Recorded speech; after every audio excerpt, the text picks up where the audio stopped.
आणि यानंतर वळूयात पुढच्या बातमीकडे, ती म्हणजे जगद्गुरू संत तुकाराम महाराज यांच्या 335व्या पालखी सोहळ्याचं आज प्रस्थान होत आहे। तर अर्थातच या सोहळ्यावर सुद्धा कोरोनाचं सावट आहे, त्यामुळे जिल्हा प्रशासनानं चोख बंदोबस्त ठेवलाय।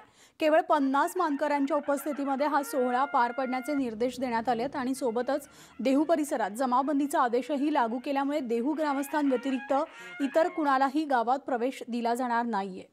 तर आज परंपरेनुसार पहाटे 4 वाजता महाराजांच्या पादुकांना महास्नान घालण्यात आले। तर 10 ते 12च्या दरम्यान तिथं कीर्तन होईल आणि त्यानंतर दुपारी 2 ते 5च्या दरम्यान मंदिर परिसरातच पालखी सोहळा प्रस्थान ठेवणार आहे। तर देहूहून आमचे प्रतिनिधी गोविंद वाकडे आपल्या सोबत आहेत। थेट गोविंदकडे जाणार आहोत। गोविंद, देहूमध्ये सध्या काय वातावरण आहे? एकतर तिथं बंदी देखील आहे, चोख बंदोबस्त आहे आणि 50 मानकरांच्या उपस्थितीमध्ये आज तुकाराम महाराजांचा पालखी सोहळ्याचा प्रस्थान सोहळा तिथं पार पडला जाणार आहे। सध्या काय तिथं वातावरण आहे?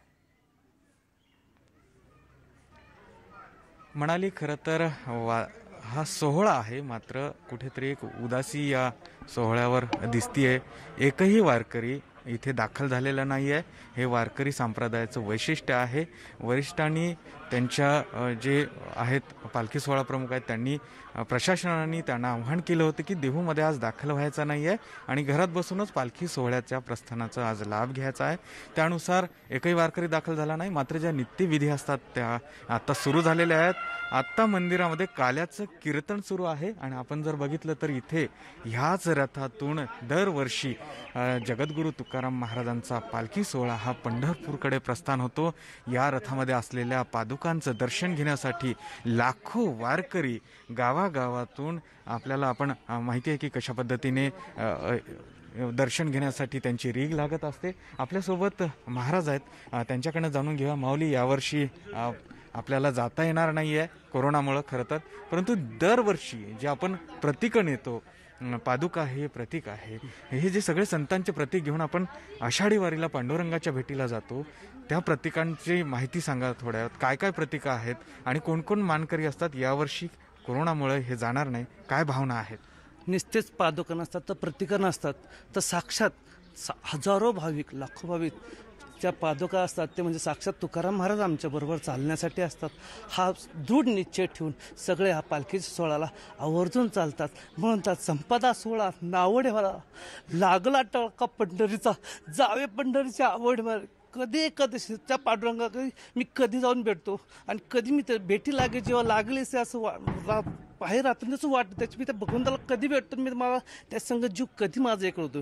म्हणून तुकाराम महाराजांना त्यावेळेस त्यांच्या जीवनात सुद्धा त्यांना एकदा पंढरीची वारी करता नव्हती आली।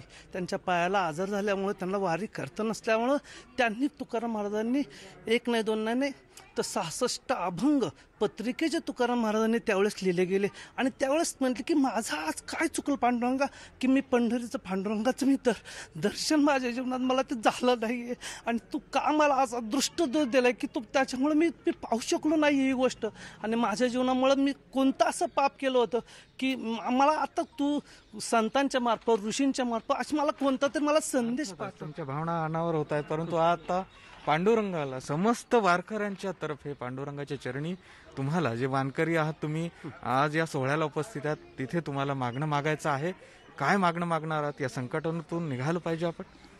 हो, या संकटातून पांडुरंगा हीच विनंती आहे की लवकरात लवकर ह्या सगळ्या भाविकांना ह्याच्यातून मुक्त करून सगळ्यांना ह्याच्यातून निवारण्याचं सामर्थ्य द्यावं आणि वारकऱ्यांना हीच विनंती की सगळ्यांनी तो संदेश ऐकला की प्रत्येक विष्णुमय जग वैष्णवांचा धर्म भेदाभेद ब्रह्म अंगळ कराल जी हित सत्य करा कोणाही जीवाचा नगोडो मत्सर।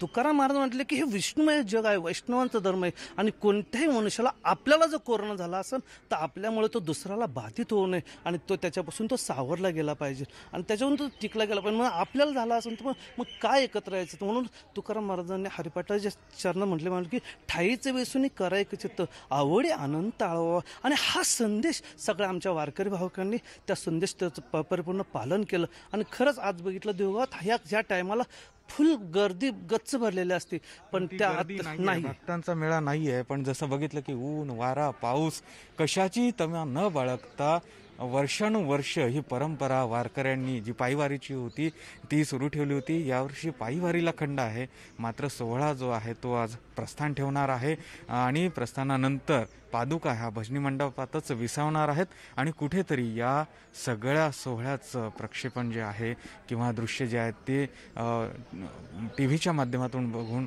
तिथेच घरी बसलेले वारकरी त्याचा लाभ घेणार आहेत. मात्र बघितलं कशा भावना अनावर होत आहेत इथल्या जे मानकरी आहेत, जे वारकरी इथे जे आज प्रेक्षकांपर्यंत उपस्थित आहेत हे त्यांच्या. दृश्य पोहोचवणार आहोत.